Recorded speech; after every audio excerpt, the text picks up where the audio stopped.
last night on The Golden Bachelor. It was so crazy cool. Oh my God. We flew all over. It was so spectacular. And then you're never gonna believe we freaking landed on the yacht. So can I just give you some friendly advice?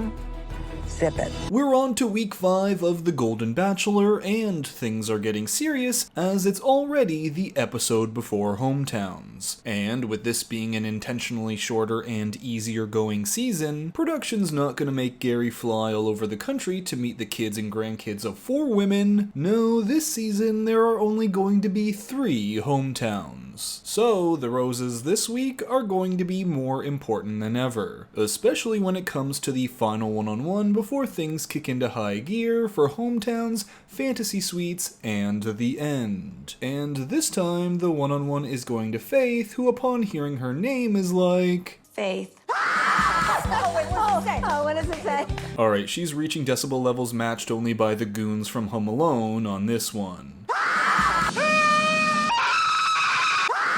But Faith is extra excited because this is really the first time she's feeling singled out since she got the first impression rose night 1. And here, Gary takes Faith out for a helicopter ride that eventually lands on a yacht, where the wild reactions continue as this time, they reach an excitement level only matched by my wife and I when we walk into a Costco and everything on our list is on sale. Look at this! Look at this! But as Gary and Faith have the date of their lives, others back at the mansion are having a tough time. Because women like Leslie are saying they're truly falling in love with Gary. And Leslie has had a lot of relationships that have ended in heartbreak, or with the man she's with cheating on her with another woman. So it's tough to see these amazing dates and to see helicopter rides fly over the mansion where you know Gary and Faith are having an amazing time. Is this the mansion right there? That's it. Hi, ladies!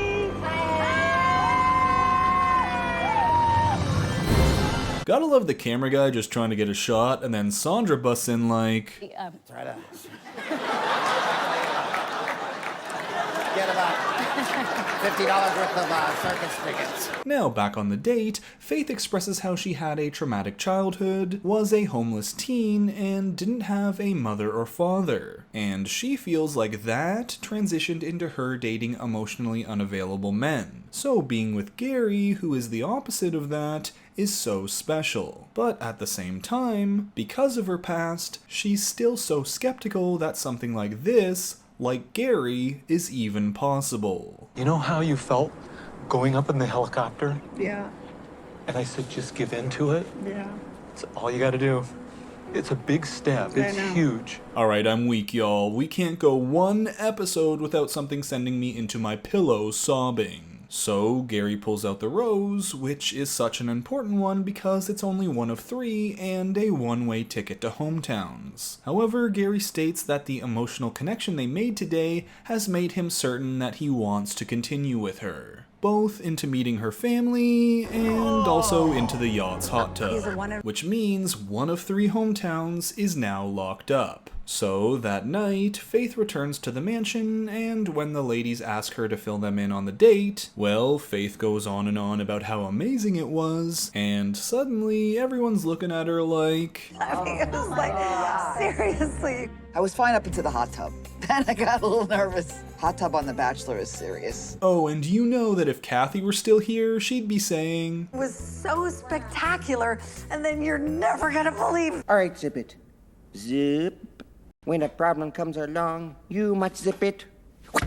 Zip it good. But with a new day, it's now time to move on to the group date for the week. This time at the Santa Monica Pier, where Gary wants everyone to let out their inner child. So the ladies whack some moles, bump some cars, ride some rides, but the real ride these ladies are going on is the roller coaster of emotions they're feeling, as this week is nearly over and hometowns are on the horizon. which means each lady is going to be making sure they use their alone time with Gary very wisely. Like Teresa tells Gary that she's falling in love with him the first time she's told that to a man in 52 years. Tristan made you realize that you wanted to find the woman you couldn't live Can't without. live without. I don't want you out of my life, Gary. I don't want you. I feel like I can't live without you now. As for Leslie, she comes to Gary to express how hard it's been seeing him go on other dates when she's feeling so strongly about him. Because it brings up a lot of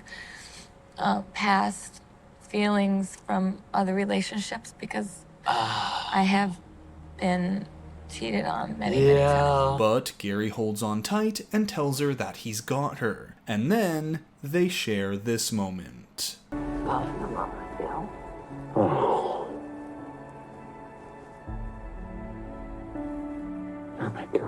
So as all these women start opening up about their feelings for Gary, emotions are high. I mean, just look at Ellen, who after telling Gary she's in love with him, has to go and sit down with Susan to stop herself from freaking out. Scared?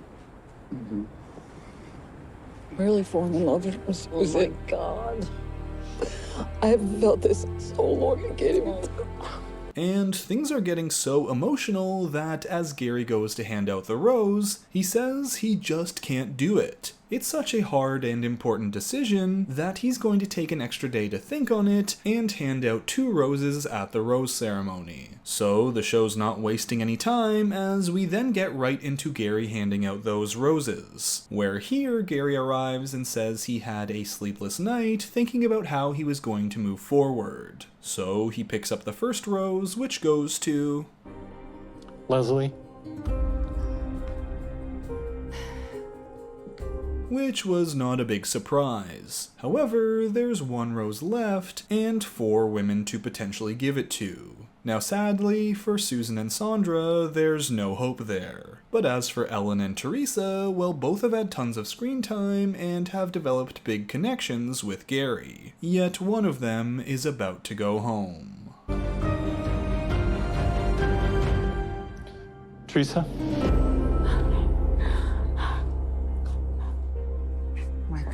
So with that, Susan, Sandra, and Ellen are headed home, with Gary asking Ellen if he can walk her out himself. And as he does so, he tells her this was the most difficult decision of the night, and this really has nothing to do with her. Gary just obviously has a thing for brunettes. I'm a simple man.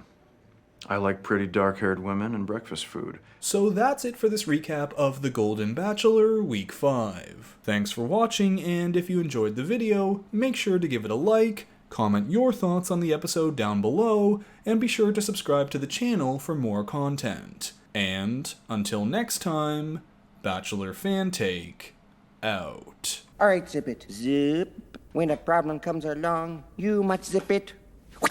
Zip it good. So can I just give you some friendly advice?